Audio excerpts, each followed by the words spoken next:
भाग्य का खेल। एक दिन श्री कृष्ण और अर्जुन बातें करते हुए महल से दूर निकल गए। मार्ग में उन्होंने एक गरीब ब्राह्मण को भिक्षा मांगते हुए देखा। अर्जुन को उस ब्राह्मण पर दया आ गई, अतः उन्होंने सोने के सिक्कों से भरी एक थैली दे दी। ब्राह्मण बहुत प्रसन्न हुआ और वह सिक्के लेकर घर चल दिया। जंगल के रास्ते में उसे एक चोर मिल गया जिसने उसके सिक्के लूट लिए। ब्राह्मण बहुत दुखी हुआ, मेरा भाग्य ही खराब है, यह कहता हुआ और भाग्य को कोसता हुआ ब्राह्मण पुनः भिक्षा मांगने आ गया। अगले दिन जब अर्जुन और कृष्ण उधर से गुजरे तो उन्होंने फिर से उस ब्राह्मण को भीख मांगते देखा। वो उसके पास पहुँचे तो उन्हें चोरी की बात पता चली। अर्जुन ने फिर से उस पर दया करते हुए उसे एक बड़ा सा हीरा दे दिया। ब्राह्मण घर पहुंचा, उसने हीरा एक पुराने घड़े में रख दिया जिसका प्रयोग नहीं होता था और सोने चला गया। अगले दिन ब्राह्मण के उठने के पहले उसकी पत्नी पानी भरने नदी की ओर गई। पानी भर के लाते समय उसके हाथ से घड़ा फिसल गया और टूट गया। ब्राह्मण की पत्नी को याद आया कि घर में एक पुराना घड़ा है जिसका प्रयोग नहीं होता। उसने सोचा क्यों ना उसी में पानी भर लाया जाए। वो घर आई, घड़ा उठाया और वापस पानी भरने चल दी। नदी में जब उसने घड़ा डुबाया तो हीरा घड़े से निकलकर पानी में बह गया। जब वो घर आई तो उसने देखा ब्राह्मण पूरे घर में कुछ खोजता फिर रहा है।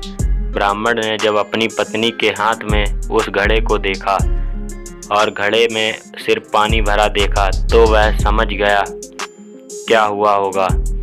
हताश निराश ब्राह्मण पुनः अगले दिन भीख मांगने उसी स्थान पर पहुंच गया। संयोग की बात, अर्जुन और कृष्ण कहीं से लौट रहे थे।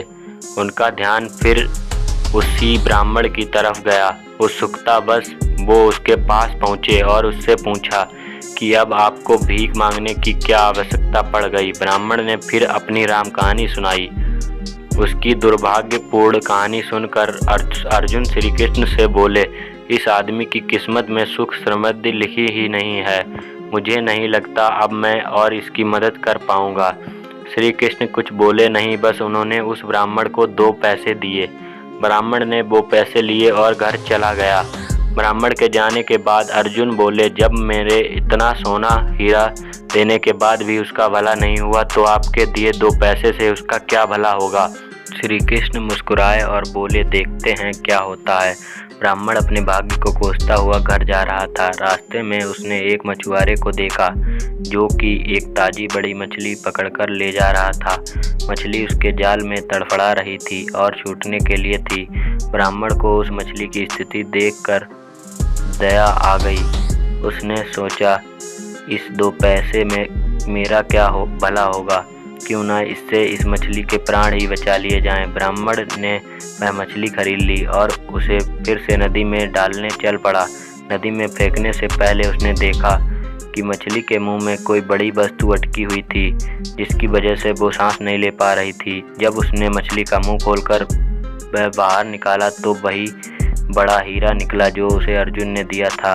ब्राह्मण हीरा पाकर खुशी से चिल्ला पड़ा, देखो देखो, मिल गया, आखिर मुझे मिल ही गया। उससे थोड़ी ही दूर पर वही चोर जा रहा था जिसने ब्राह्मण के सिक्के चुराए थे। उसने जब यह आवाज़ सुनी और ब्राह्मण को नदी की तरफ से आते हुए देखा तो चोर डर गया।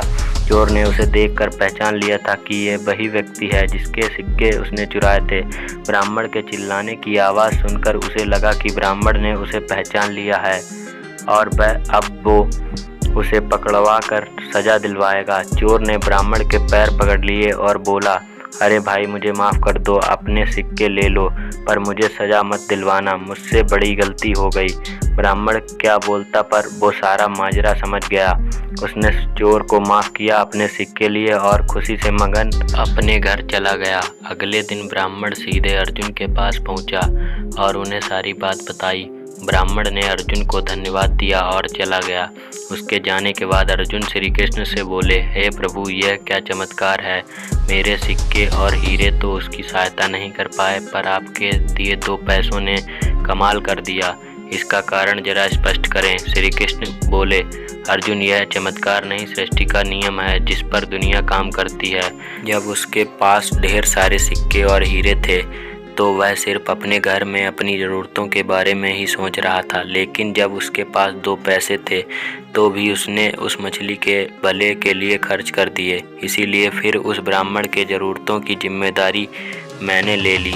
हे अर्जुन, सत्य तो यह है कि जब तुम किसी दूसरे व्यक्ति के दुख दर्द से द्रवित होते हो या अपने सिवा किसी और की ज़रूरतों की चिंता करते हो, उन लोगों के दुख दूर करने और उनकी ज़रूरत पूरा करने का प्रयास करते हो, तो तुम भगवान के कार्य में हाथ बटा रहे होते हो।